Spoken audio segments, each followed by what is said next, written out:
It's time to get real. It's time to get raw. It's time to look ourselves in the mirror and come to the resolve that this version of ourself is not going to carry us in the stretch. I've been this version of myself long enough that if I don't change, if I don't do something about this, then I'm going to find myself bankrupt. Having that faith, that vulnerability to just see things that are hard to see. You got to get comfortable being uncomfortable. So can you handle the truth? It's a question. And if you can't, then if you see that, then you can say, well, if I'm going to change, I'm going to have to figure out how to deal with that discomfort until the point that I can see what I need to see, then I can change it. So it's the persistence of continuing to do something until you can do it. Can't is not an option. It's either I will or I won't.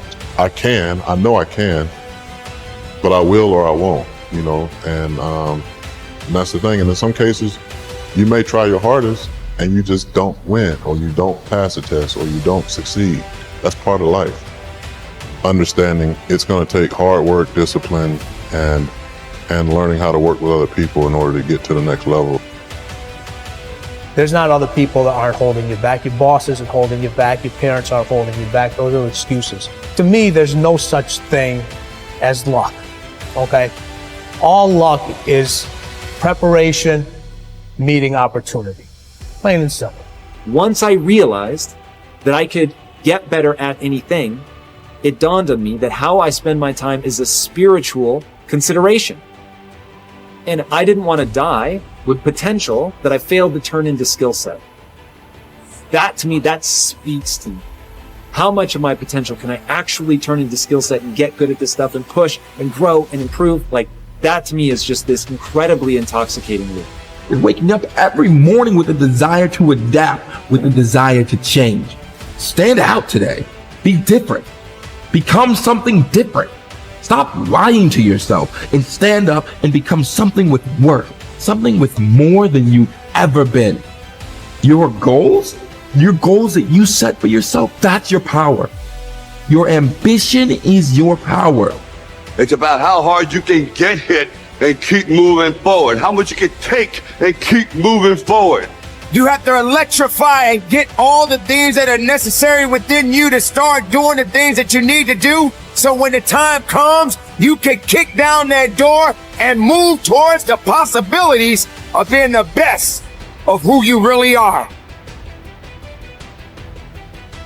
Learning how to concentrate, learning how to focus in, deciding that you're going to focus to develop your skills. You'll be surprised of the ideas that will come to you, of the people that you'll be able to attract, of the opportunities that you'll be able to see. You'll begin to see things that have been standing there looking you in the face saying, I can't believe this has been here all this time. There are so many people in the world and you may be watching this right now, and you have these incredible ideas, and what you think is missing is motivation. And that's not true. Because the way that our minds are wired, and the fact about human beings, is that we are not designed to do things that are uncomfortable or scary or difficult. Our brains are designed to protect us from those things, because our brains are trying to keep us alive. And in order to change, in order to build a business, in order to be the best parent, the best spouse, to do all those things that you know you want to do with your life, with your work, with your dreams, you're going to have to do things that are difficult, uncertain, or scary, which sets up this problem for all of us. You're never going to feel like it. Why is it so hard to do the little things that would improve my life? Waking up and realizing that I'm never going to feel like doing the things that are tough or difficult or uncertain or scary or new. So I need to stop waiting until I feel like it. And number two, I am one decision away from a totally different marriage, a totally different life, a totally different job, a totally different income. Whatever you don't use, you lose. Lack of use causes loss. On this planet. Maybe not the next one, but on this one. If you tie your arm to your body, leave it there long enough, you'll never use it again. It's over for the arm. Now, it may not be over, but it's over for the arm. The only way to keep the use of this arm is what? Keep using it. If you quit, you lose automatically. They don't bring it up for a vote. You lose automatically when you quit. Now, the same thing that goes for your arm goes for your brain, mentality. The same thing goes for all the human virtues. Ambition, unused, decline. Strong feelings, unused, diminish. It doesn't grow, it diminishes. Faith, unused, decreases. It's a law. Vitality, unused, diminishes. Energy, unused, decreases. The guy says, well, I'm going to save up my energy. You can't do that. That's like trying to save today, put it on the end of the year. See, you can't do that. They'll come take you away. If you don't use today, what? It's lost. The guy says, well, I'll work twice as hard tomorrow to make up for it. See, that's foolish. You could have done that anyway. Today unused is lost. A talent unused is lost. An ability unused is lost. So here's one of the key expressions of the evening. Take a new inventory of yourself. Starting tomorrow, new project. Take a new inventory.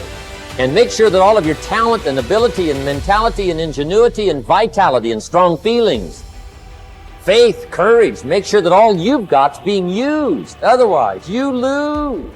Resolve to focus on the solution and what can be done now, rather than on what happened and who's to blame. Think in terms of the actions you can take to resolve the situation, rather than what went wrong and who is to blame. To remain optimistic, look for the good in every situation. When you look for something good, you will always find something good. Furthermore, while you're looking for something good, because your conscious mind can hold only one thought at a time, you will automatically become positive, optimistic, and back in full control. Seek the valuable lesson in every problem or difficulty. Every setback you face contains one or more lessons that have been sent to you to help you be more successful in the future. The difference between successes and failures is simple. Failures feel sorry for themselves when things go wrong, whereas successful people look for the valuable lesson they can learn that will help them in the future. Normal Vincent Peale used to say, when God wants to send you a gift, he wraps it up in a problem. The bigger the gift that God wants to send you, the bigger the problem he wraps it up in. Instead of concentrating on the problem, look for the gift. Wonderfully enough, you will always find it. What's more, sometimes the gift or valuable lesson can be of far greater value than the cost of the problem itself. Sometimes one lesson that you learn in dealing with a problem can be the key to your long-term success. As Napoleon Hill wrote, within every problem or obstacle lays the seed of an equal or greater opportunity or benefit. Your job is to find it. Continually think of yourself as a strong, powerful, resolute person in the face of adversity. In World War, a British general was described by his superiors.